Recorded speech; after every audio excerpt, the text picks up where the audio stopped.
नमस्ते नमस्कार प्यारे बच्चों, सभी बच्चों को गुड इवनिंग, राधे राधे, जय श्री कृष्णा। कैसे हैं सभी बच्चे? उम्मीद करती हूँ आप लोग एकदम बढ़िया, एकदम मस्त, एकदम जबरदस्त होंगे। तो सभी प्यारे बच्चों का स्वागत है आपके प्यारे से परिवार रोजगार विद अंकित में। मैं भावना भाटी। चलिए बेटा, लेकर आ चुकी हूँ आपके सामने एक और डेमो क्लास। ठीक है, तो आज आपका अंतिम डेमो है। कल से हमारी जो क्लासेस होंगी वो एप्लीकेशन पर ही होंगी प्यारे बच्चों। तो जिन बच्चों ने बैच परचेज करा हुआ है, कल से वही बच्चे हमारे साथ जुड़ पाएंगे। तो मैंने आप लोगों को ये चीज करा दी है याद। चलिए आ जाइए अब जल्दी से, फिर हम लोग अपनी क्लास को कर देते हैं शुरू। सभी प्यारे बच्चों को बहुत सारा आशीर्वाद है, बहुत सारा प्यार है। आप लोग हमेशा खुश रहें और एक अच्छा इंसान बने और बढ़िया सी आपके हाथ में आपकी जोबो। ये शुभकामनाएं सभी की, सभी बच्चों के साथ हमारी जुड़ी हुई हैं बेटा। ठीक है, तो चलो आ जाओ जल्दी से, हम थोड़ा सा बात कर लेते हैं कि आपको याद दिला देती हूँ कि आज लास्ट डे है प्यारे बच्चे। रात 12 बजे तक आप इस कूपन कोड को अप्लाई कर लेना, कैपिटल लेटर में SSC20। तो ये बैच आपको मिल जाएगा 640 में। आज के बाद यानी अगर कल ट्राई करोगे ना कूपन कोड, तो फिर ये एक्सपायर हो जाएगा। ठीक है, तो आज जो भी बच्चे बैच नहीं खरीदा है, जिन्होंने वो बैच खरीदना चाहते हैं, तो कूपन कोड अप्लाई कर लें, क्योंकि आज मेरी लास्ट क्लास है। मतलब 9 बजे आपकी लास्ट क्लास होती है, 9 से 10। अब आपको कोई और रिमाइंड कराने नहीं आएगा, तो मैंने रिमाइंड करा दिया। ठीक है, चलो आओ आगे बात करते हैं। टाइम टेबल भी एक बार फिर से देख लेते हैं। कल से एप्लीकेशन पर भी इसी टाइम टेबल के अकॉर्डिंगली आप लोगों की क्लासेस होंगी बेटा। ठीक है आवाज रानी मुखर्जी जैसी है मेरी। चलो बहुत बढ़िया, बहुत बहुत धन्यवाद कॉम्प्लीमेंट के लिए।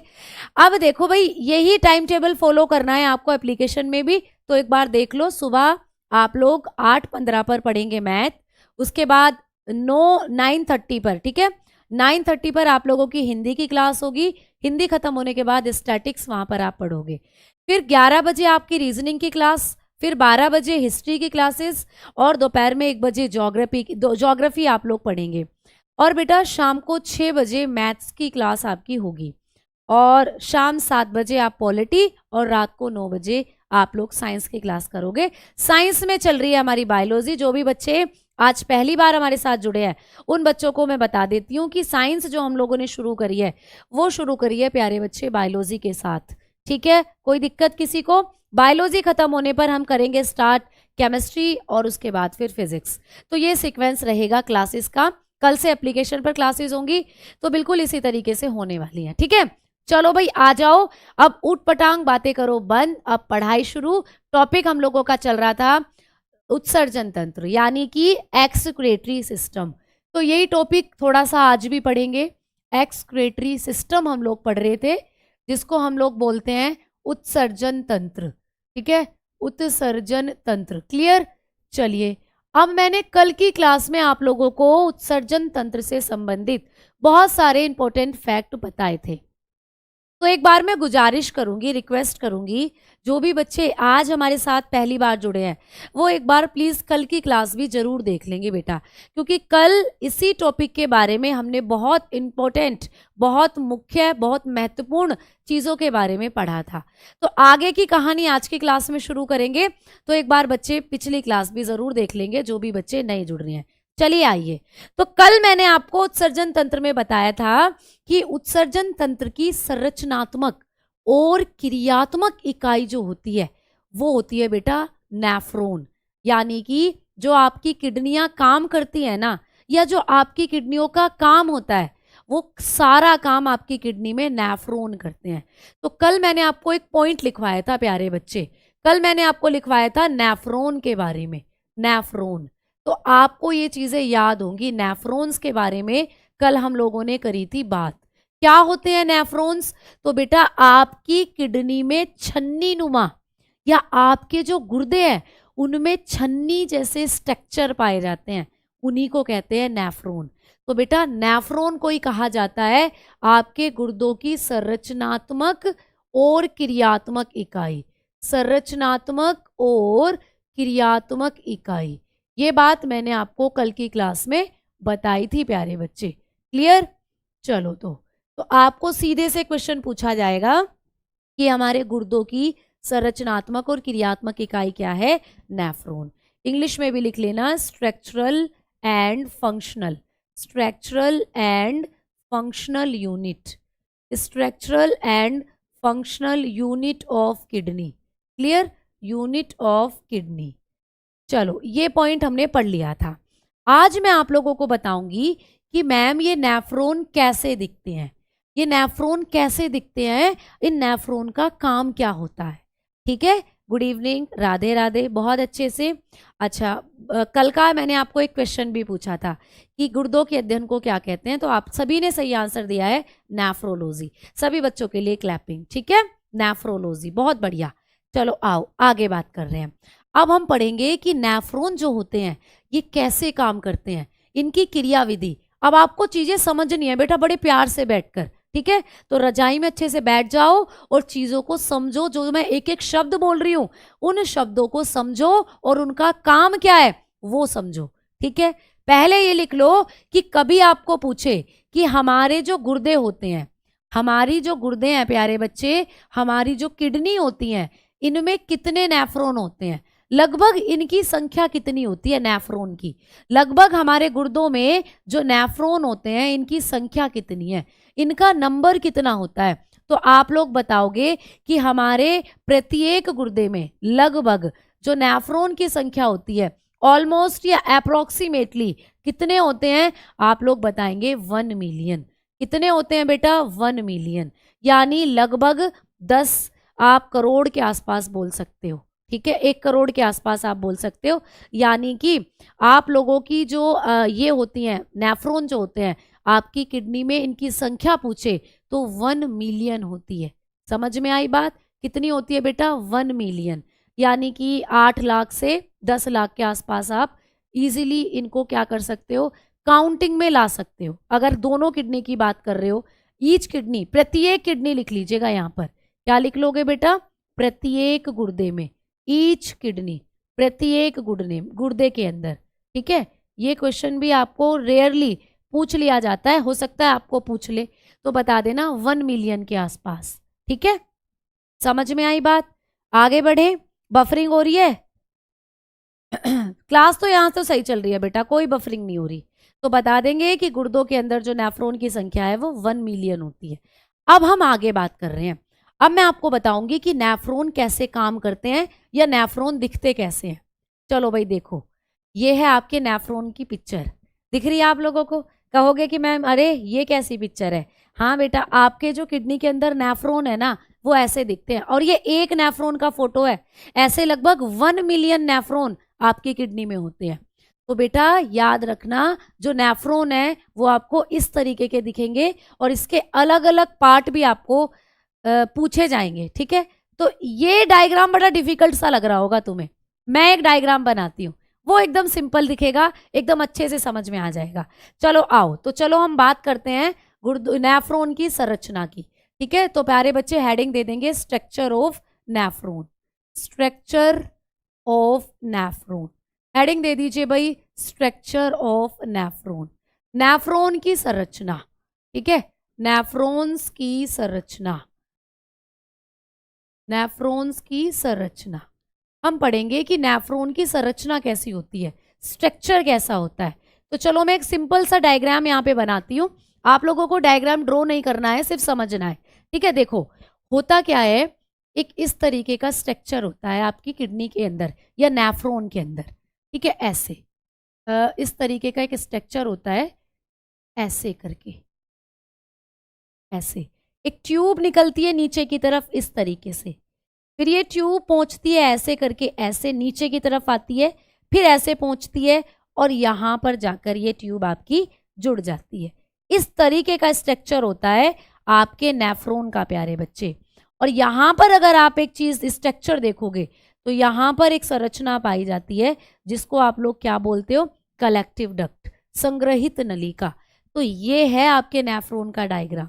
अगर इस वाले नेफ्रॉन के डायग्राम को देखोगे तो ये भी आपका नेफ्रॉन का ही डायग्राम है, बट थोड़ा सा डिफिकल्ट को, थोड़ा सा कॉम्प्लिकेटेड लग रहा है आपको, यहाँ पर इजीली चीजें आपको समझ में आ जाएंगी। तो बेटा ये होता है आपका नेफ्रॉन का एक डायग्राम। अब यहाँ पर आपको क्या क्या पढ़ना है, ये जो आपको कप के जैसा स्ट्रक्चर दिख रहा है यहाँ, इसके अंदर होती हैं प्यारे बच्चे 2 ब्लड वेसल, यानी कि 2 रुधिर वाहिकाएं, यानी कि जिनमें से खून आ रहा है। जिनमें से खून आ रहा है बेटा, समझ में आई, जिनमें से खून आ रहा है। बफरिंग नहीं हो रही है बेटा, मेरे यहाँ तो क्लास बिल्कुल सही चल रही है, कोई बफरिंग नहीं हो रही है, ठीक है। हाँ मैं डायग्राम को ही समझा रही हूँ, डायग्राम ही सुन लो अच्छे से, मैं बता रही हूँ डायग्राम के बारे में, ठीक है। तो अब ध्यान से सुनो सारी चीजें। चलो अब देखो इधर, ये जो आपका ये वाला जो स्ट्रक्चर दिख रहा है, इस स्ट्रक्चर के अंदर आती हैं 2 रुधिर वाहिकाएं। कौन कौन सी होती हैं पूछा जाएगा। तो बेटा इस तरीके से इसके अंदर होती हैं ब्लड वेसल, ऐसे आ गई और ऐसे आ गई, ठीक है, ये आ गई। एक का नाम एफेरेंट है, एक का नाम इफेरेंट है। बड़े ध्यान से सुनना, ये छोटे छोटे से कॉन्सेप्ट ही हैं जो आपको लगता है अरे क्वेश्चन कहाँ से आ गया, क्वेश्चन यहीं से आते हैं एग्जाम में, ठीक है। तो बड़े ध्यान से सुनना चीजों को। यहाँ मैंने आपको क्या बताया कि ये जो कप के जैसा स्ट्रक्चर बन रहा है, इसमें 2 नलिकाएं आकर गिरती हैं। इन नलिकाओं का नाम क्या है, एक नलिका का नाम होता है एफेरेंट प्यारे बच्चे, इसको थोड़ा साइड करके यहां लिखती हूं। एक नलिका का नाम होता है इफेरेंट, इफेरेंट, ठीक है, इफेरेंट, जिसको आप लोग क्या बोल देते हो हिंदी में, इसको आप अप्रवाही नलिका बोलते हो हिंदी में, लिख लेना अप्रवाही,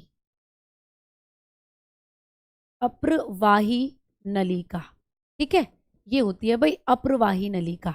ये वाली कौन सी है, ये है एफेरेंट, ये है एफेरेंट, ठीक है, इसको बोलते हैं अधोवाही या अभिवाही नलिका, अभिवाही नलिका, ठीक है, इसको बोलते हैं अधोवाही या अभिवाही नलिका। क्लियर प्यारे बच्चे, ठीक है, समझ में आई इतनी बात। तो पहला क्वेश्चन क्या बनेगा, देखो बड़े ध्यान से सुनना।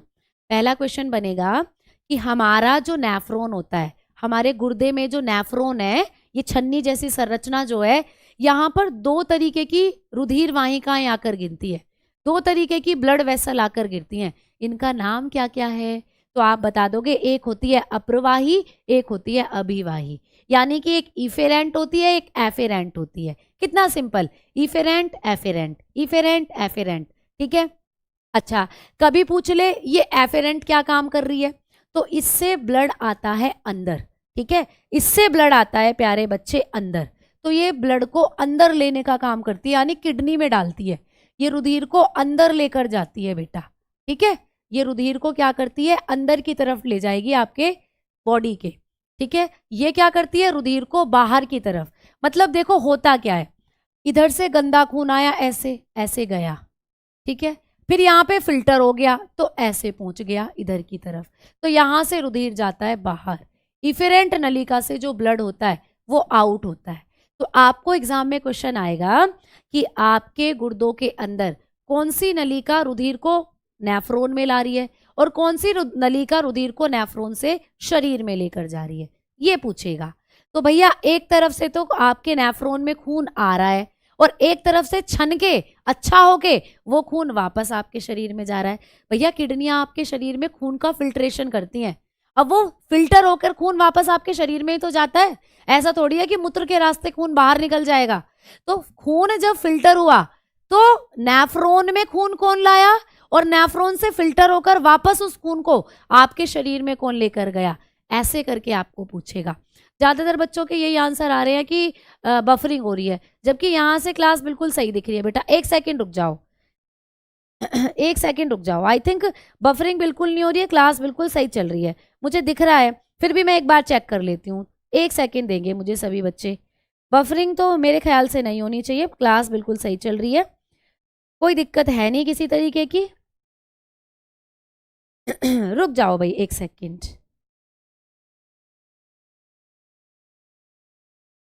ज्यादातर बच्चों के यही मैसेज आ रहे हैं, नो बफरिंग। हाँ बफरिंग हो रही नहीं है, बट मैं आपकी तसल्ली के लिए बोल देती हूँ कि एक बार सुन लीजिए, थोड़ा सा क्लास सही चल रही है बेटा, सही चल रही है बिल्कुल क्लास, कोई बफरिंग नहीं हो रही है, ठीक है। चलो आ जाओ आगे बात करते हैं, अब आगे बात करेंगे, बिल्कुल सही दिख रहा है, सब कुछ सही चीजें चल रही है। तो ये कॉन्सेप्ट समझ में आ गया कि भाई एक होती है अप्रवाही नलिका, एक होती है अभिवाही नलिका।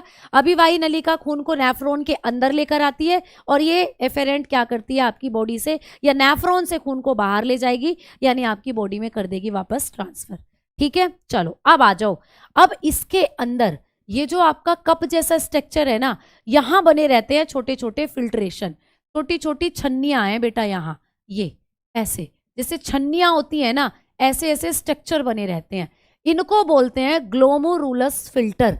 क्या बोलते हैं इनको?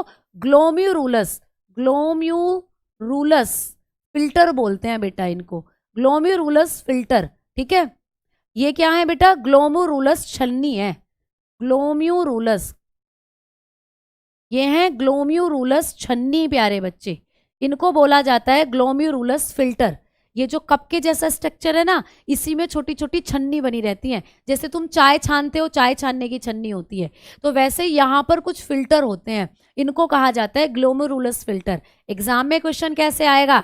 एग्जाम में क्वेश्चन आएगा कि हमारे नेफ्रॉन के अंदर जो रुधिर को छानने का काम करती हैं, उन इकाइयों को क्या कहते हैं? तो प्यारे बच्चे ये हैं आपके ग्लोमेरुलस फिल्टर, या वो छन्नी जो रुधिर को छानने का काम करती हैं, उनको क्या कहते हैं? तो ग्लोमेरुलस फिल्टर। या ऐसे भी क्वेश्चन आ सकता है कि ग्लोमेरुलस फिल्टर हमारे शरीर के किस अंग से संबंधित हैं?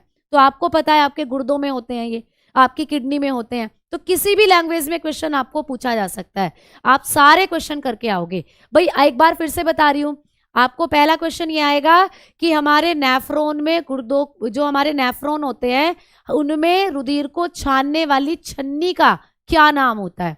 आप बता दोगे ग्लोमेरुलस फिल्टर। या ऐसे पूछेगा कि हमारी जो किडनियां होती हैं उनके अंदर कुछ छन्नी जैसी संरचनाएं होती हैं, उनको क्या कहते हैं? तो भाई छन्नी के जैसी जो संरचनाएं बन रही है उनको बोल देते हैं ग्लोमेरुलस फिल्टर। या ऐसे क्वेश्चन आएगा कि ग्लोमेरुलस छन्नी हमारे शरीर के किस अंग से संबंधित है, तब आप बता दोगे। ये होगा आप लोगों का क्या प्यारे बच्चों? ये होगा आप लोगों का एक तरीके से ग्लोमेरुलस फिल्टर। समझ में आ गई बात? जल्दी बताओ, बात समझ में आई? जल्दी से बोलो, ठीक है भाई? हाँ, एग्जिट ई और एफेरेंट हो जाएगा इन, बिल्कुल सही बात। तो E4 हो जाएगा एग्जिट, मतलब आउट होना, और ए पहले आता है तो इसका मतलब इनका मतलब अंदर की तरफ ब्लड आना। तो ऐसे भी याद कर सकते हो, E4 एग्जिट, ई से शुरू हो रहा है ना, ये ए से शुरू हो रहा है, ऐसे भी ट्रिक बना सकते हो। चलो तो भाई ग्लोमेरुलस फिल्टर हमने कर लिया क्लियर, यहां से जो भी क्वेश्चन आएंगे आपको बता दिया। अब आ जाओ आगे। अब सोचो बेटा कि यहां आ गया खून, ऐसे भाई ब्लड आकर गिर गया छन्नियों के अंदर ग्लोमेरुलस फिल्टर में। अब ये छन्नियां क्या करेंगी? रुधिर को छानेंगी, यानी रुधिर में जितने भी टॉक्सिन है, रुधिर में जितने भी अपशिष्ट पदार्थ हैं, उनको छानकर यहाँ नीचे गिरा देंगी, ये नीचे गिरा देंगी। जब आप चाय पीते हो ना, चाय में थोड़ा उल्टा होता है, जब आप कप में चाय छानते हो तो चाय अच्छी होती है, भाई चाय पीनी होती है आपको, चाय तो कप में गिर जाती है जाकर, और जो वेस्ट है, अदरक, चाय की पत्ती, ये रह जाते हैं छन्नी के ऊपर। लेकिन यहाँ थोड़ा सा क्या हो रहा है? उल्टा हो रहा है। यहाँ पर क्या होता है बेटा? जो अपशिष्ट पदार्थ हैं, जो खून में गंदी चीजें हैं, वो छनकर आ जाती है नीचे, और अच्छा अच्छा खून रह जाता है ऊपर। समझ में आई बात? तो यहाँ पर उल्टा हो रहा है थोड़ा सा, यहाँ पर खून में जो अपशिष्ट चीजें हैं, इम्प्योर सब्सटेंस हैं, वो छनकर नीचे आ जाते हैं और अच्छा खून रह जाता है ऊपर, और वही अच्छा खून फिर आपका क्या होता है? बॉडी में वापस ट्रांसफर हो जाता है। कॉन्सेप्ट समझ में आया? कितने बच्चों को समझ में आया? जल्दी से बताओ, ठीक है? जल्दी से बताओ, कॉन्सेप्ट समझ में आया? यहां चाय के कॉन्सेप्ट से थोड़ा उल्टा कॉन्सेप्ट रखना है। जब आप चाय को छानते हो तो अशुद्धियां छन्नी के ऊपर रह जाती हैं, और चाय अच्छी अच्छी कप में आ जाती है, कप की चुस्की लगा जाते हो, पी जाते हो चाय। यहां थोड़ा उल्टा होता है, यहां जो टॉक्सिन है वो नीचे छनकर आ जाते हैं, और अच्छी जो अच्छे अच्छे ब्लड के सब्सटेंस है वो ऊपर रह जाते हैं, और वही अच्छा ब्लड फिर बॉडी में हो जाता है ट्रांसफर। लेकिन एक दिक्कत यहां होती है। एक दिक्कत क्या होती है मैडम जी? यहाँ बेटा जो आपके ब्लड में छोटे छोटे पार्टिकल हैं, जैसे ग्लूकोज है बेटा, है ना, ग्लूकोज वगैरह जो आपके खून में घुले हुए होते हैं, वो भी छनकर नीचे आ जाते हैं। अब ग्लूकोज तो अच्छा है भैया, हमारी कोशिकाओं का खाना ही ग्लूकोज होता है, तो ग्लूकोज तो हमारी कोशिकाओं तक पहुंचना चाहिए। अब वो ही छनकर नीचे आ गया है, तो दिक्कत हो गई, है ना, दिक्कत हो गई। तो देखो आओ भाई, ब्लड के अंदर जितने भी टॉक्सिन थे वो ऐसे छनकर आ गए नीचे, ये आ गए भाई छन के नीचे। इस नलिका को क्या कहा जाता है? ये आपको पूछेगा। तो बेटा ये जो ये वाली नलिका है ना, इस नलिका को बोला जाता है पीसीटी। बेटा दिमाग में रख लेना इस बात को, पीसीटी। पीसीटी मतलब प्रॉक्सिमल कॉन्वोल्यूटेड ट्यूबुल। नाम थोड़े अजीब अजीब से लगेंगे, लेकिन सिर्फ आज आज लगेंगे। कल इस चैप्टर को फिर से रिवाइज करोगे ना तो बेटा अपने आप दिमाग में ये नाम ऐसे लगने लगेंगे जैसे कितने दोस्त हैं हमारे, कितने अच्छे दोस्त हैं, अपने आप याद होने लगेंगे। 3-4 दिन तुम बस इनको एक बार पढ़ो तो सही, अपने आप याद हो जाएंगे। ठीक है, तो भैया ये वाली जो ट्यूब आपको दिख रही है इसका नाम है पीसीटी। इसको बोलते हैं बेटा प्रॉक्सिमल कॉन्वोल्यूटेड ट्यूबुल। मैं लिख रही हूं इसकी फुल फॉर्म। कई बार एग्जाम में ऐसे भी क्वेश्चन आ जाता है कि गुर्दों से संबंधित पीसीटी इसकी फुल फॉर्म या इसका पूर्ण रूप क्या है। तो बेटा पीसीटी की फुल फॉर्म है प्रॉक्सिमल कॉन्वोल्यूटेड। ठीक है, प्रॉक्सिमल कॉन्वोल्यूटेड ट्यूबुल, इसकी फुल फॉर्म होती है प्रॉक्सिमल कॉन्वोल्यूटेड ट्यूबुल।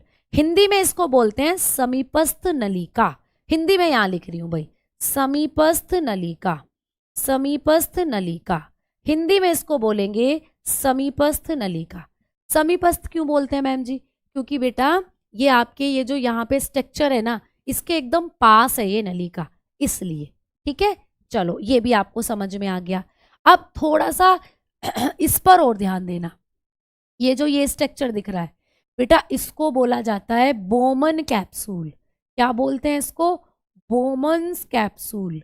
बहुत इंपॉर्टेंट पॉइंट है, बोमन्स कैप्सूल प्यारे बच्चे, इसको बोलते हैं बोमन का कैप्सूल, बोमन का कैप्सूल। हिंदी में इसको बोलते हैं बोमन का कैप्सूल। अब ये ना कई बार एग्जाम में क्वेश्चन बना है कि बोमन का कैप्सूल कहाँ पाया जाता है। कई बच्चे सोचते हैं खाने वाला कैप्सूल है, दवाई में खाते हो ना कैप्सूल, कई बच्चे सोचते हैं खाने वाला कैप्सूल है। ये खाने वाला कैप्सूल नहीं है। आपके जो नेफ्रॉन है ना किडनी के अंदर, जो आपके गुर्दे हैं उनमें ही ये नीचे की तरफ जो स्ट्रक्चर बन रहा है गोल सा, ये वाला स्ट्रक्चर कहलाता है बोमन कैप्सूल। बेटा बोमन एक साइंटिस्ट का नाम है, बोमन एक वैज्ञानिक का नाम है, उन्होंने इसको ढूंढा था, उन्हीं के नाम पर इसको बोल देते हैं बोमन कैप्सूल। बेटा एसएससी ने कई बार ये क्वेश्चन पूछा है कि बोमन कैप्सूल कहाँ पाया जाता है, तो आंसर था गुर्दे, गुर्दों में होता है। अब गुर्दे आंसर ना देकर नेफ्रॉन दे दे वो भी सही हो जाएगा। ठीक है, तो नेफ्रॉन या गुर्दे यहां पाया जाता है आपका बोमन का कैप्सूल। ठीक है, अब ये जो बोमन के कैप्सूल से नीचे की तरफ ये आपको ट्यूब नजर आ रही है, ये वाली नलिका, इस नलिका को बोलते हैं हम लोग पीसीटी यानी प्रॉक्सिमल कॉन्वोल्यूटेड ट्यूबुल। यानी कि ये बोमन कैप्सूल के पास वाली नलिका है, इसीलिए इसका नाम हो जाता है समीपस्थ नलिका। समीप भैया करीब, समीप मतलब करीब, तो करीब वाली नलिका। ठीक है, अब यहां तक की कहानी आपको समझ में आ गई। अब सुनो, यहां जब ब्लड का फिल्ट्रेशन हुआ तो ब्लड में जो ग्लूकोज था प्यारे बच्चे वो भी फिल्टर होकर आ गया। अब ग्लूकोज तो हमारे लिए जरूरी है, हमें चाहिए, तो इसीलिए ये ग्लूकोज एब्जॉर्ब हो जाता है पीसीटी के अंदर। तो एग्जाम में क्वेश्चन आएगा कि जब नेफ्रॉन में रुधिर का निस्पंदन होता है, रुधिर का फिल्ट्रेशन होता है, तो ग्लूकोज का पुनः अवशोषण कहाँ होता है, यानी ग्लूकोज दोबारा कहाँ अवशोषित की जाती है, तो आप बता दोगे पीसीटी में। तो पीसीटी का काम आ जाओ लिख लो। मैं एक एक करके डायग्राम से भी समझा रही हूँ और एक एक करके इंडिविजुअल भी आपको चीजें बता रही हूँ।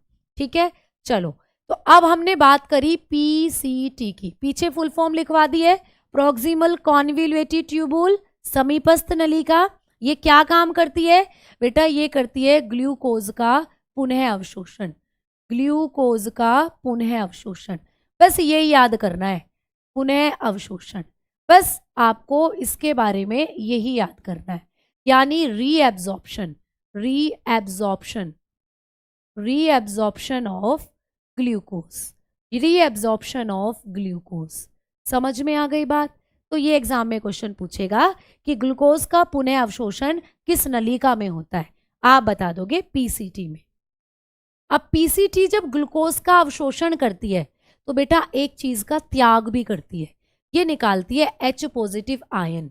H पॉजिटिव आयंस का क्या करती है? निष्कासन। ठीक है, निष्कासन, ये भी पूछ सकता है आपको। ठीक है, तो आपको ये भी पूछ लेगा कि ये जो पीसीटी होती है, एक चीज तो ये एब्जॉर्ब कर रही है, एक चीज का ये निष्कासन करती है, एक्सक्रीशन करती है। तो कौन सी चीज को निकाल रही है? H पॉजिटिव आयन को ये निकालती है। तो ये 2 पॉइंट पीसीटी से याद करने हैं। मुझे बताओ यहां तक कोई दिक्कत? बोलो। हाँ, गुर्दों में ग्लूकोज का अवशोषण होता है प्यारे बच्चे पीसीटी नलिका के अंदर, प्रॉक्सिमल कॉन्वोल्यूटेड ट्यूबूल में। ठीक है, समझ में आ गई बात? क्लियर? यहां तक किसी बच्चे को कोई डाउट? जल्दी बोलो, फिर मैं आगे बढ़ रही हूँ। यहां तक कोई डाउट? चीजें आपको समझ में आ रही हैं? ये हैं छन्नियां जिनको बोलते हैं ग्लोमेरुलस फिल्टर। यही करती हैं रुधिर का निस्पंदन यानी फिल्ट्रेशन। अच्छी चीजें जो होती हैं वो ऊपर रह जाती हैं ब्लड में और टॉक्सिक नीचे की तरफ आ जाते हैं। लेकिन एक दिक्कत होती है कि भैया ग्लूकोज भी छनकर नीचे आ जाता है, क्योंकि ग्लूकोज के मॉलिक्यूल बहुत छोटे होते हैं। ग्लूकोज के मॉलिक्यूल बहुत छोटे हैं तो छन्नी में से पार हो जाते हैं, इन ग्लोमेरुलस फिल्टर्स में से पार हो जाते हैं, पार होकर नीचे आ जाते हैं। नीचे कहाँ? इस वाली नलिका में, पीसीटी में। तो पीसीटी क्या करती है? इन ग्लूकोज के मॉलिक्यूल को एब्जॉर्ब कर लेती है, इनका फिर से क्या कर लेती है? अवशोषण कर लेती है। ठीक है, और H आयन रिलीज करती है, यानी यहां पर बनेंगे H पॉजिटिव आयन। बन गए? चलो, अब ये वेस्ट आगे की तरफ को भगता है, ऐसे ऐसे आगे की तरफ को जाता है, ऐसे ऐसे करके। तो बेटा ये वाला उभार और ये वाला उभार, इनको क्या कहते हैं? इनको कहते हैं लूप ऑफ हैनले। आ जाओ, पीछे लिखवा देती हूँ, फिर यहां समझाऊंगी। एक चीज और लिखो, आओ। आपको ये भी बहुत इंपॉर्टेंट चीज है जो मैं यहां लिख रही हूं। पहले नंबर पर तो ये पढ़ लिया, दूसरे नंबर पर पढ़ो loop of Henle. Loop of Henle ये भी आपको बहुत आता है एग्जाम में। हैनले के लूप, हैनले के लूप। ठीक है, ये भी बहुत पूछा जाता है, या हैनले के गुच्छे भी बोल देते हैं। ठीक है, ये भी बहुत आता है कि लूप ऑफ हैनले कहाँ पाए जाते हैं। आप बता दोगे हमारे गुर्दों में या नेफ्रॉन में। क्लियर? ज्यादातर क्वेश्चन जो बनते हैं ना वो यही बनते हैं, इनके नाम पूछ लेते हैं कि ये कहाँ होता है, ये अंग या ये ऑर्गन कहाँ पाया जाता है, ऐसे करके पूछ लेता है। ठीक है, कमेंट से आपको क्या निकल गया बेटा? कमेंट आपका हिंदी इंग्लिश दोनों में दिमाग खराब होता है बेटा। बायलिंगुअल तो पढ़ाना ही पड़ेगा क्योंकि सभी तरीके का बच्चा हमारे साथ जुड़ा हुआ है। ठीक है प्यारे बच्चे, तो हिंदी में भी बता रही हूँ, इंग्लिश में भी बता रही हूँ। जो इंग्लिश वाले हैं वो इंग्लिश को ही देखें, जो हिंदी वाले हैं वो हिंदी को देखें। आओ आगे बात करते हैं। बेटा लूप ऑफ हैनले को बांटा गया है 2 भागों में। कौन कौन से? एक होती है इसके अंदर प्यारे बच्चे असेंडिंग लाइम, एक होती है इसके अंदर डिसेंडिंग लाइम। तो ये भी याद करना है, असेंडिंग लाइम, असेंडिंग लाइम, और दूसरी है डिसेंडिंग लाइम, डिसेंडिंग लाइम। ठीक है, अब हिंदी में भी लिख लो इनको। इसको क्या बोलते हैं? इसको बोला जाता है अवरोही या आरोही। आपने पढ़े हैं ना हिंदी में, बहुत सारी चीजें पढ़ी हैं। ठीक है, तो आप लिख लो भाई हिंदी में भी, इसको बोलते हैं आरोही, आरोही लाइम या आरोही लूप या लाइम। ठीक है, आरोही याद रखना, इसको बोलते हैं अवरोही, अवरोही। ठीक है, आरोही और अवरोही, ये चीजें याद करोगे। चलो आ जाओ, अब आगे बात कर रहे हैं। कहां पर होता है असेंडिंग लूप, कहां पर होता है डिसेंडिंग लूप, या असेंडिंग लाइम या डिसेंडिंग लाइम? तो आ जाओ दिखाती हूँ पिक्चर में। देखो बेटा, ये जो आपको अभी अभी मैंने डायग्राम बनाया है, इसमें जो ऊपर की तरफ को जा रहा है, ये ऊपर की तरफ को जा रहा है, तो ये है असेंडिंग लाइम। ये नीचे की तरफ को आ रहा है तो ये है डिसेंडिंग लाइम। कैसे? देखना जरा, जब मैंने ये डायग्राम बनाया बेटा ऐसे करके, तो ये वाली लाइन ऊपर को जा रही है और ये वाली लाइन नीचे को आ रही है। तो ये जो ऊपर को जा रही है नलिका, इसको बोलते हो आप असेंडिंग लाइन। क्या बोलेंगे इसको बेटा? Ascending line. ठीक है, और ये जो नीचे को जा रही है ऐसे जाकर, ये जो नीचे वाला हिस्सा है, इसको हम बोलते हैं डिसेंडिंग लाइन, इसको हम बोलते हैं डिसेंडिंग लाइन। क्लियर हो गई बात? कितने बच्चों को समझ में आई? जल्दी बताओ, है ना? हाँ, असेंडिंग और डिसेंडिंग लाइन कहाँ है? तुम्हारी किडनी में है। एक ऊपर को जा रही है, ऊपर यानी असेंडिंग, नीचे को आ रही है यानी डिसेंडिंग। इन दोनों को मिलाकर क्या बोला जाता है? इन दोनों को मिलाकर आप लोग बोल देते हो हैनले के लूप या लूप ऑफ हैनले। क्या बोल देते हैं इन दोनों को मिलाकर? हैनले के लूप बोल देते हैं। अब मैम इन दोनों का काम क्या है? ये दोनों काम क्या करती हैं? तो प्यारे बच्चे आओ इनका काम भी बताती हूँ। ये जो असेंडिंग लाइन है ना, अभी अभी मैंने आपको बताया था कि ये जो पीसीटी है, ये जो पीसीटी है, इसमें बने थे H पॉजिटिव आयन। क्या बने थे बेटा इसमें? H positive ion. वही एच पॉजिटिव आयन ऐसे ऐसे आगे को जा रहे हैं। तो ये जो असेंडिंग लाइन है ना, ये एच पॉजिटिव आयन का अवशोषण कर लेगी, यानी कि ये क्या करती है, अवशोषण कर लेती है। किसका? एच पॉजिटिव आयन का अवशोषण करती है बेटा, एच पॉजिटिव आयन का। समझ में आ गई बात? तो आप लोग लिखोगे एब्जॉर्प्शन ऑफ आप बता देंगे absorption of H positive ion. इतना सा काम होता है असेंडिंग लाइन का, इतना सा पॉइंट याद करना है असेंडिंग लाइन में। ठीक है मैडम जी, हो गया याद, कर देंगे। अब चलो भाई, अब आगे फिर से बड़े टॉक्सिक ऐसे ऐसे जा रहे हैं, अब आ गए डिसेंडिंग लाइन में। ये क्या काम करती है बेटा? तो यहाँ पर होता है अतिरिक्त जल का अवशोषण। देखो, जो आपका खून होता है ना, उस खून में जो प्लाज्मा होता है, उस प्लाज्मा में 90 से 92% पानी ही है बेटा। तो आपके खून में जो पानी था ना, वो भी छनकर नीचे को आ जाता है। मतलब खून में जो पानी था ना, वो भी ऐसे ऐसे छनकर आया। भैया मूत्र बना रही है आपकी किडनी, आपका यूरिन बना रही है, तो मूत्र जब त्यागते हो तो पानी तो होता है। वो जो भी आप दिन भर में पानी पीते हो, वही तो आपके ब्लड से फिल्टर होकर मूत्र के रूप में आपके शरीर से बाहर निकलता है ना? तो भैया यहाँ पानी भी है, ये पूरा पानी आ रहा है ऐसे ऐसे। तो इस पानी को, ज्यादा अमाउंट है पानी का, तो ज्यादा पानी तो आपको शरीर से बाहर नहीं निकालना, कुछ अमाउंट ही निकालना है। तो ये डिसेंडिंग लाइन क्या करती है, अतिरिक्त जल का अवशोषण कर लेगी। जो अतिरिक्त जल है प्यारे बच्चे, अतिरिक्त जल का अवशोषण। ठीक है, तो यहां पर होता है अतिरिक्त जल का अवशोषण। क्लियर? तो एग्जाम में क्वेश्चन आएगा कि हमारे गुर्दों के अंदर कौन सी संरचना अतिरिक्त जल का अवशोषण करती है, तो आप बता देना डिसेंडिंग लाइन। ठीक है, तो ये करती है absorption of extra water, absorption of extra water. कितने बच्चों को बात समझ में आई? मैं अब आगे तभी बढ़ूंगी जब इतना कॉन्सेप्ट आपका क्लियर हो जाएगा। ठीक है, कलर अच्छे नहीं आ रहे, कलर कैसे आ रहे हैं बेटा? कलर अच्छे नहीं आ रहे, क्लियर नहीं दिख रहा है, बताओ जल्दी। चलो, समझ में आई? हाँ, तो अब ये आपको चीजें समझ में आनी बहुत अच्छे से जरूरी है बेटा। तो एक बार फिर से देखो, यहाँ पर आपका ब्लड फिल्टर हो गया था, ब्लड में ग्लूकोज नीचे आ गया, पीसीटी ने उसको एब्जॉर्ब कर लिया, पीसीटी में बदले में एच पॉजिटिव आयन निकाले, ये एच पॉजिटिव आयन पानी के साथ आगे बढ़े, तो असेंडिंग लाइन ने इन एच पॉजिटिव आयन को एब्जॉर्ब कर लिया। ठीक है, फिर एक्स्ट्रा पानी नीचे की तरफ पहुंचा, तो डिसेंडिंग लाइन ने क्या करा, अतिरिक्त जल का भी अवशोषण कर लिया। अब एक क्वेश्चन आएगा यहाँ से डिसेंडिंग लाइन से, बेटा ऊंट देखा है किसी आप बच्चों ने? ऊंट देखा है? ऊंट रेगिस्तान में रहता है और कई दिनों तक बिना पानी के जिंदा रह सकता है। तो ऊंट कई दिनों तक बिना पानी के कैसे जिंदा रह सकता है, ये एग्जाम में क्वेश्चन आता है। ठीक है, कि ऊंट रेगिस्तान में बिना पानी के कई दिनों तक जिंदा रहता है, इसका कारण क्या है? तो बेटा इसका कारण ये है कि ऊंट की जो डिसेंडिंग लाइन होती है, ऊंट की किडनी में ये जो इसकी डिसेंडिंग लाइन है, इसका आकार काफी बड़ा होता है, ये काफी लंबी होती है बेटा, इसीलिए पानी भी ज्यादा एब्जॉर्ब करती है अपने अंदर, पानी भी ज्यादा एब्जॉर्ब कर लेती है। तो भाई ऊंट के शरीर में जब पानी का एब्जॉर्प्शन ज्यादा हो रहा है, तो ऊंट को प्यास ही नहीं लगती, इसीलिए वो बिना पानी के कई दिनों तक रह सकता है। समझ में आई बात? क्लियर? तो आ जाओ, एक पॉइंट हम लोग नोट करके लिखेंगे, यहाँ से एग्जाम में क्वेश्चन आएगा आपको कि ऊंट बिना पानी के कई दिनों तक कैसे जिंदा रहता है।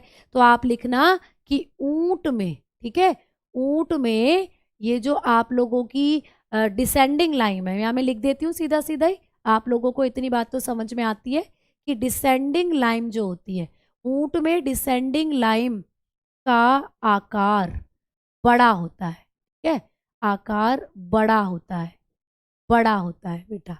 ठीक है, नॉर्मली ऊंट की जो डिसेंडिंग लाइन है वो काफी बड़ी होती है, जिससे वहां पे पानी का एब्जॉर्प्शन ज्यादा होता है, इसीलिए ऊंट बिना पानी के कई दिनों तक रह सकता है। ठीक है, तो ये मैंने डब्बे में बंद कर दिया कि ऊंट जो होता है, ऊंट में डिसेंडिंग लाइन का आकार बड़ा होने के कारण ऊंट जो होता है अधिक जल का अवशोषण करेगा। ठीक है, यहाँ पर क्या होगा, अधिक जल का अवशोषण, अधिक जल का अवशोषण होगा। क्लियर? तो बेटा जब अधिक जल का अवशोषण होगा तो ऊंट को प्यास भी कम लगेगी। क्लियर? करके आ जाओगे? ठीक है, करके आ जाओगे ना एग्जाम में।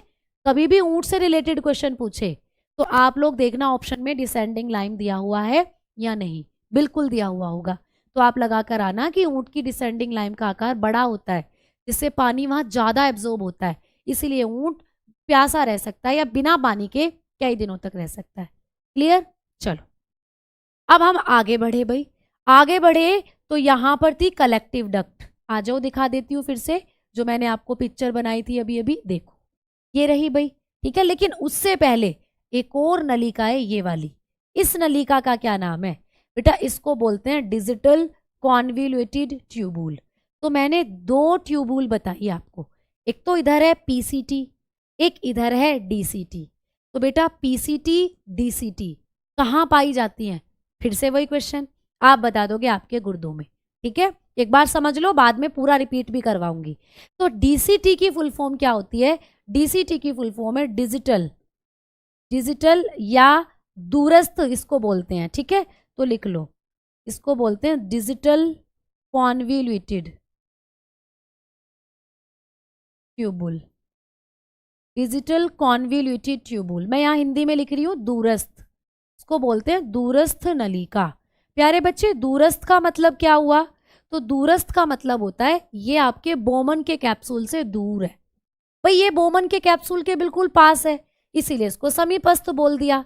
ये बोमन के कैप्सूल से दूर है, इसीलिए इसको दूरस्थ बोल दिया, डिजिटल कॉन्वोल्यूटेड ट्यूबुल। समझ में आ गई बात? अब यहाँ पर जो आपका एक्स्ट्रा पानी था वो एब्जॉर्ब हो गया, तो जो अतिरिक्त पानी अब बचा, मतलब जो मूत्र त्यागने के लिए पानी जरूरी है, जो वो बचा वो पहुंचता है यहाँ पर, और यहाँ से इस संग्रहित नलिका में, ये है कलेक्टिव डक्ट। बेटा यहीं पर आपका मूत्र जाकर कलेक्ट हो जाएगा, कलेक्टिव डक्ट है ये, इसको बोलते हैं संग्रहित नलिका, संग्रहित नलिका। अब यहाँ पर जाकर आपका जो मूत्र है वो स्टोर हो जाएगा। ठीक है, और संग्रहित नलिका जुड़ी हुई होती है यूरेटर से, यूरेटर से जुड़कर ये मूत्र जो होगा आपके गॉल ब्लैडर में पहुंचेगा, गॉल ब्लैडर से यूरेथ्रा के थ्रू शरीर से बाहर। अब वो कहानी भी बताऊंगी, पहले ये बताओ नेफ्रॉन की संरचना आपको समझ में आई या नहीं? बोलो जल्दी से, नेफ्रॉन की संरचना आपको समझ में आई या नहीं? ठीक है, हाँ कॉन्वोल्यूटेड घुमावदार भी कई बार आ जाता है, या सीधा सीधा लिखा जाता है दूरस्थ नलिका समीपस्थ नलिका, सिंपल। तो दूरस्थ समीपस्थ ही करके याद करना, इजी रहेगा याद करने में।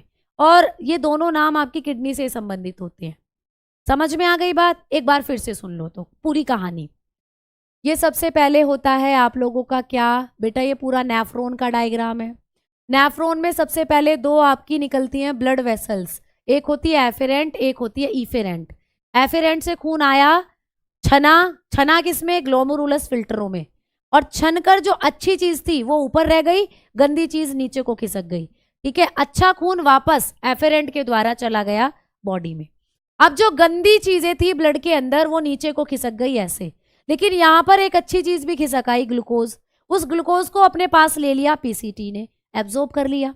अब पीसीटी ने निकाले H पॉजिटिव आयन, वो H पॉजिटिव आयन ऐसे ऐसे आगे पहुंचे तो उनको आपकी असेंडिंग लाइन ने एब्जॉर्ब कर लिया। फिर आगे की तरफ को चीजें पहुंची तो जो एक्स्ट्रा वाटर था वो डिसेंडिंग लाइन ने एब्जॉर्ब कर लिया।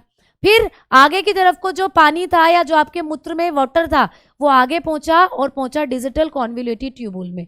डिजिटल कॉन्वोल्यूटेड ट्यूबुल ने क्या काम करा? उस मूत्र को या उस पानी को खिसका दिया कलेक्टिव डक्ट में, यानी संग्रहित नलिका में। तो भैया ये नेफ्रॉन का काम अब खत्म। अब आ जाओ, अब आप लोगों का ये जो किडनी थी ना बेटा, यहाँ थे ये अंदर नेफ्रॉन, यहाँ थे, तो ये सारा काम यहाँ होकर आया। कलेक्टिव डक्ट से मूत्र आ गया अब आपके यूरेटर में। ये है भाई यूरेटर, दिख रहा है सभी बच्चों को? ये है यूरेटर। यूरेटर को बोलते हैं मूत्रवाहिनी, हिंदी में बोलेंगे मूत्रवाहिनी। ठीक है, क्या बोलते हैं बेटा? मूत्रवाहिनी। ठीक है, तो क्या बोलते हैं भाई? मूत्रवाहिनी।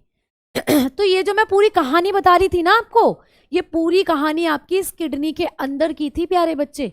यहाँ चल रहा था ये पूरा प्रोसीजर, उसको जो आपका रुधिर है उसको छानना, ये सारा प्रोसीजर जो मैंने बताया। तो बाद में अब ये मूत्र यहाँ पर आ जाता है निकलकर ऐसे इन दोनों नलियों में। ये दोनों नलियां, ये लंबी लंबी जो नलियां हैं इनको बोलते हैं मूत्रवाहिनी। ठीक है। इनकी जो लेंथ है लगभग कितनी होती है, तो बता दोगे 20 से 30 सेंटीमीटर लॉन्ग होती हैं बेटा। ये 20 से 30 सेंटीमीटर लॉन्ग होती हैं ये जो आपकी नलियां हैं नॉर्मली। अब इन नलियों से जो मूत्र निकला वो इस तरीके से आ गया यहाँ पर। ये गोलाकार संरचना क्या है, इसको बोलते हैं ब्लैडर। इसको बोला जाता है प्यारे बच्चे मूत्राशय। क्या बोलते हैं इसको, मूत्राशय। अब बेटा जितना भी मूत्र है, जितना भी यूरिन है, वो इसी में आकर भर जाता है गॉल ब्लैडर में। और जब तुम्हें यूरिनेशन की फीलिंग आती है, जब तुम्हें टॉयलेट आता है, तो वो टॉयलेट यहीं भरा रहता है गॉल ब्लैडर में। अब गॉल ब्लैडर से क्या क्वेश्चन आएगा, इसकी कैपेसिटी पूछी जाती है बेटा कि गॉल ब्लैडर में कितना मूत्र कलेक्ट हो सकता है। कई बार आप अपने टॉयलेट को रोक भी सकते हैं ना, जैसे भाई 3 घंटे की मूवी देखने गए हो तुम, 3 घंटे की मूवी चल रही है, उस दौरान आपको टॉयलेट आ रहा है, तो ऐसा तो है नहीं कि भैया छोटे बच्चे हैं जो कर देते हैं, उनसे कंट्रोल नहीं होता, लेकिन या बूढ़े लोग हैं जो कर देते हैं। हम लोग जो होते हैं हम कंट्रोल कर सकते हैं, ठीक है। तो हम लोग जब कंट्रोल कर सकते हैं तो हमारे गॉल ब्लैडर की कैपेसिटी कितनी होती है, कितनी कैपेसिटी है इसकी, तो आइए अब मैं आपको यही बताती हूँ बेटा। जो गॉल ब्लैडर होता है ना, इसके अंदर जो मूत्र की कैपेसिटी आती है वो लड़कों में अलग होती है, लड़कियों में अलग होती है। तो आपको पूछ ले ये गॉल ब्लैडर लड़कों में कितना मूत्र कलेक्ट कर सकता है, तो आप बताना कि जो मेल होते हैं, जो पुरुष होते हैं, जो लड़के होते हैं बेटा, उनमें गॉल ब्लैडर को या गॉल ब्लैडर की जो कैपेसिटी होती है वो होती है 700 ml। यानी लड़कों का गॉल ब्लैडर ज़्यादा मूत्र कलेक्ट कर सकता है लड़कियों की तुलना में, ठीक है।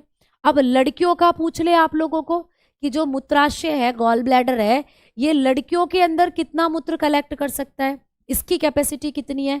तो जब हम लड़की की बात करेंगे, ये कलर दिख रहा होगा बेटा, जब हम गर्ल की बात करते हैं बेटा, जब हम गर्ल्स की बात करते हैं तो ये कैपेसिटी होती है लगभग 500 ml। 500 ml एग्जाम का क्वेश्चन है बेटा कि पुरुषों में गॉल ब्लैडर की क्षमता कितनी होती है, तो आप बताएंगे पुरुषों में लगभग 700 ml मूत्र यहाँ कलेक्ट हो सकता है, ठीक है, और लड़कियों में 500 ml मूत्र कलेक्ट हो सकता है। अब यूरिनेशन की फीलिंग कितने पे आने लग जाती है, कितना मूत्र कलेक्ट होते ही आपको ये लगने लग जाता है कि अब टॉयलेट जाना है, तो बेटा यूरिनेशन, मूत्र त्यागने की जो क्रिया होने लग जाती है, यूरिनेशन फीलिंग जो आप लोगों को आती है, तो यूरिनेशन फीलिंग आनी शुरू हो जाती है। यानी मूत्र त्याग की जो इच्छा है, मूत्र त्याग की जो इच्छा है वो लगभग आपको 200 मतलब 200 ml 200 ml पर ही होनी शुरू हो जाती है। तो जब आपके गॉल ब्लैडर में 200 ml मूत्र कलेक्ट होता है तभी आपको हल्का हल्का फील होने लगता है कि अब हमें टॉयलेट जाना है, अब हमें मूत्र त्यागना है। समझ में आई बात, बोलो जल्दी से, जल्दी बोलो। हाँ जी, अब बताओ ये क्वेश्चंस कर पाओगे आप, सिंपल सीधे क्वेश्चन ऐसे ही आएंगे एग्जाम में। तो कितनी मजेदार, कितनी इंटरेस्टिंग चीजें हैं, आपके लिए भी जानने में इंटरेस्टिंग होगी चीजें, है ना, और पढ़ने में भी, और एग्जाम के पॉइंट ऑफ व्यू से भी बढ़िया है। तो यही चीजें आती हैं आपको। तो मैंने पूरा किडनी के अंदर क्या फंक्शन चल रहा था नेफ्रॉन में वो अभी अभी बताया इस डायग्राम के थ्रू आप लोगों को, इस डायग्राम के थ्रू समझ में आ गई चीजें। अब जो मूत्र होता है वो आकर गिर जाता है किसमें, यूरेटर। यूरेटर होती है मूत्रवाहिनी, मूत्रवाहिनी से खून जो आपका ब्लड था वो आकर गिर गया मूत्राशय के अंदर, यानी गॉल इसमें यूरिनरी ब्लैडर में, या नॉर्मली ब्लैडर बोल देते हो। अब यूरिनरी ब्लैडर से नीचे की तरफ देखो, एक डायग्राम आपको दिख रहा है नीचे की तरफ, यूरेथ्रा प्यारे बच्चे, ये लिख रहा है यूरेथ्रा। इसको हम लोग क्या बोलते हैं, इसको हम बोलते हैं मूत्र मार्ग। चलो आ जाओ, यूरेथ्रा यहाँ लिख देती हूँ, यूरेथ्रा इसको बोलते हैं बेटा मूत्र मार्ग, यानी जहां से आप मूत्र का करते हो त्याग, ठीक है, मूत्र मार्ग। तो यहाँ इस डायग्राम से मैंने 3 संरचनाएं आपको पढ़ाई। एक संरचना सबसे पहली थी मूत्रवाहिनी, समझ में आ गई आपको।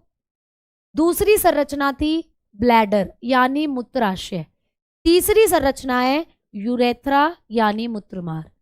तीनों के बारे में आपको पॉइंट बता दिए हैं, एक बार फिर से सुनो। मूत्रवाहिनी 20 से 30 सेंटीमीटर लंबी एक नलिका है जो मूत्र को गुर्दों से उठाकर लाती है और कहाँ भर देती है मूत्र को, लाकर ब्लैडर में।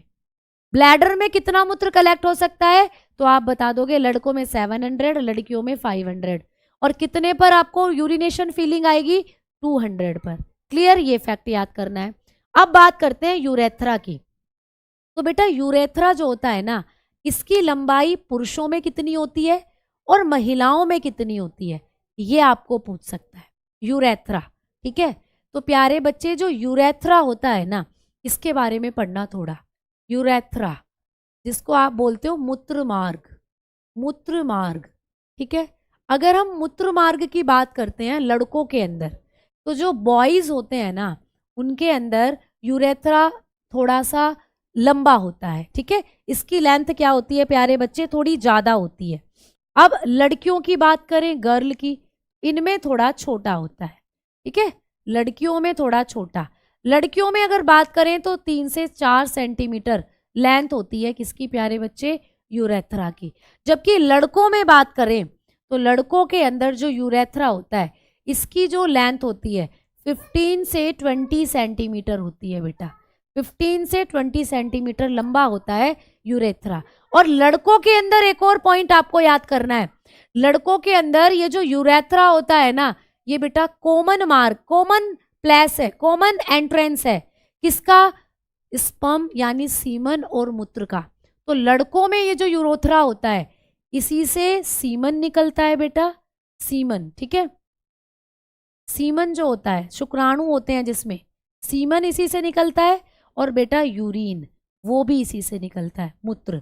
एग्जाम में क्वेश्चन आता है कि लड़कों के अंदर वो कौन सा अंग है जहां से सीमन और मूत्र दोनों एक साथ निकलते हैं, मतलब एक ही रास्ता है, वहीं से सीमन निकलेगा, वहीं से मूत्र निकलेगा। तो ये होता है यूरेथ्रा। समझ में आ गई? वो है प्यारे बच्चे यूरेथ्रा। अच्छा, संजय की आज पहली क्लास है बेटा, मैं सजेस्ट करूंगी पिछली क्लास भी देख लीजिएगा। क्लियर? समझ में आई बात? ठीक। अब ये बात आपको समझ में आ गई, ये एग्जाम के क्वेश्चन है बेटा, ये एग्जाम के क्वेश्चन है जो आपको पूछे जाते हैं। चलो, अब आप लोगों का जो ये था एक्सक्रीटरी सिस्टम, इससे जितने भी इंपॉर्टेंट फैक्ट बन सकते थे वो सब मैंने आपको करा दिए। तो अब इस चैप्टर से एक भी क्वेश्चन आप छोड़कर नहीं आएंगे, ठीक है। अब आ जाओ, कुछ और कॉमन सी चीजें बता देती हूँ। जैसे भाई आपको ना एग्जाम में क्वेश्चन आता है कि जो यूरिन होता है, जो मूत्र होता है, इसका पीएच मान कितना होता है। अब मूत्र के बारे में बात कर रहे हैं, तो मूत्र का पीएच मान कितना होता है बेटा? पीएच वैल्यू कितनी होती है, ठीक है। जो हमारा मूत्र है, इसका पीएच मान कितना होता है? आप लोग बताएंगे 4 से 6 के आसपास होता है, 4 से 6 के आसपास होता है जो मूत्र होता है, इसका पीएच मान। अब 4 से 6 है तो बेटा मूत्र होता है अम्लीय। मूत्र क्या होता है? अम्लीय, एसिडिक होता है। जो मूत्र होता है वो एसिडिक है प्यारे बच्चे, ठीक है। तो जो हमारा मूत्र होता है वो एसिडिक माना जाता है इस पीएच मान के साथ।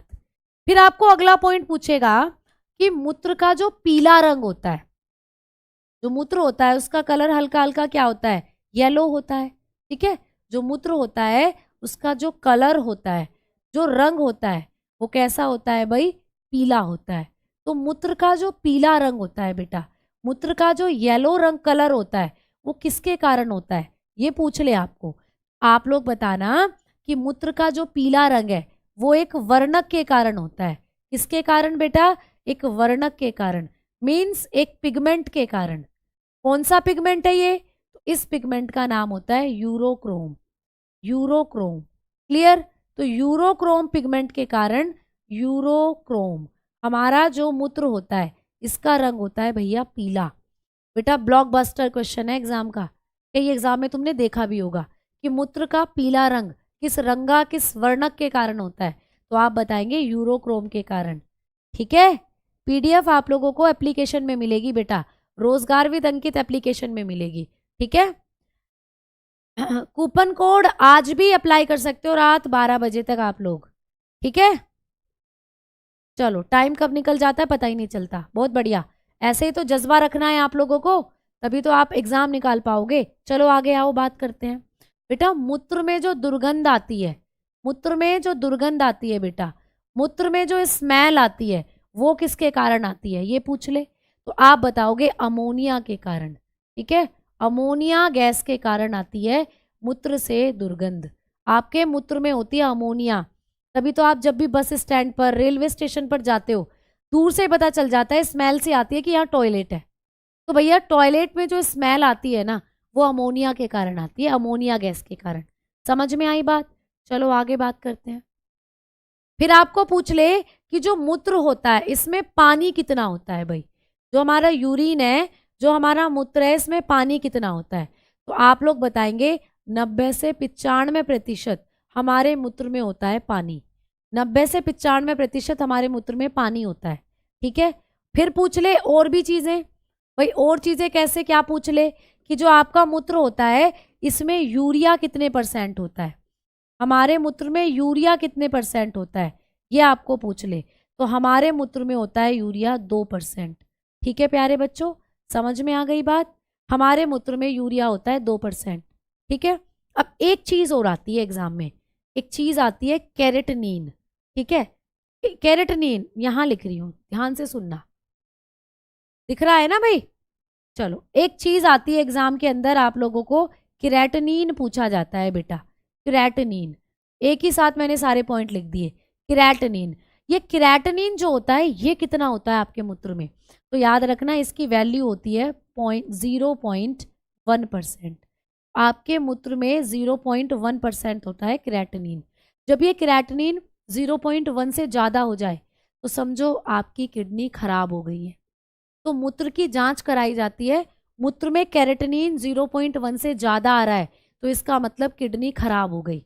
अब किडनी खराब हो गई तो किडनी की जो जांच कराओगे आप, किडनी का जो टेस्ट कराओगे, उस टेस्ट का नाम क्या होता है?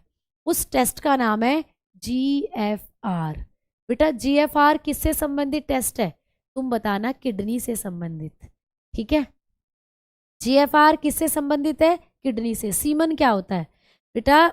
जो लड़के होते हैं ना, लड़कों के अंदर शुक्राणु, ठीक है, और एक तरीके का फ्लूइड निकलता है। ठीक है, उस फ्लूइड के अंदर ही होते हैं शुक्राणु। तो उसी फ्लूइड को आप लोग सीमन के तौर पर जानते हो, वही होता है आपका सीमन। उसमें फ्रक्टोज, एसिट्रिक एसिड, शुक्राणु, इन सब का मिक्सचर होता है ये। तो ये होता है भाई सीमन। ठीक है, जब मैं प्रजनन तंत्र पढ़ाऊंगी तो वहां बताऊंगी भी।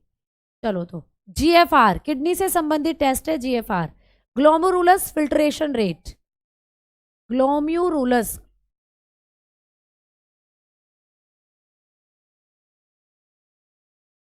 ग्लोम्युरुलस फिल्ट्रेशन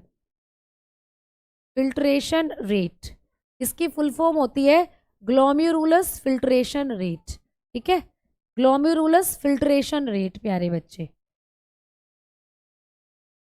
ग्लोम्युरुलस फिल्ट्रेशन रेट कितना होना चाहिए आपका? GFR नॉर्मल, नॉर्मल हमारी जो किडनी है, इसका स्क्रीनशॉट ले लो जल्दी। जो हमारी नॉर्मल किडनियां हैं, हेल्दी किडनी है, इनका GFR कितना होना चाहिए भाई? तो आप लोगों का जो नॉर्मल GFR होता है ना, वो होता है, मैं यहां लिख देती हूं, यहां पर नॉर्मल GFR जो होता है, नॉर्मल GFR किसी सामान्य व्यक्ति का जो GFR होगा, सामान्य GFR जो होता है वो कितना होना चाहिए? तो 120 ml पर मिनट होना चाहिए बेटा। 120 ml पर मिनट, पर मिनट में पूछे तो 120 ml, लेकिन आपको प्रतिदिन पूछे तो 180 लीटर प्रतिदिन, ये याद रखना। 180 लीटर प्रति डे। एक दिन में जो तुम्हारी किडनियां है ना, 180 लीटर जो मूत्र है या पानी है या खून जो है उसको फिल्टर कर देती हैं। तो सोचो कितना ज़्यादा फिल्ट्रेशन कर सकती है आपकी किडनियां। तो नॉर्मल ये होती है आपकी रेंज, प्रति मिनट 120 ml जो आपका ब्लड है या जो ब्लड के अंदर टॉक्सिक है उनको फिल्टर करने का काम करती हैं आपकी किडनियां। क्लियर? चलो भाई, अब आप लोगों का ये एक्सक्रीटरी सिस्टम हुआ खत्म। सारे मेन पॉइंट मैंने आपको बता दिए हैं। ठीक है, चलो अब हम मिलेंगे कल एप्लीकेशन पर। तो प्यारे बच्चों, कल से क्लासेस यूट्यूब पर नहीं होगी, कल से क्लासेस आपकी एप्लीकेशन पर होंगी। ठीक है, तो धन्यवाद, नमस्कार। क्लास कैसी लगी जरूर बताइएगा और मिलते हैं कल एप्लीकेशन के अंदर। तो Ram Ram, good night, take care.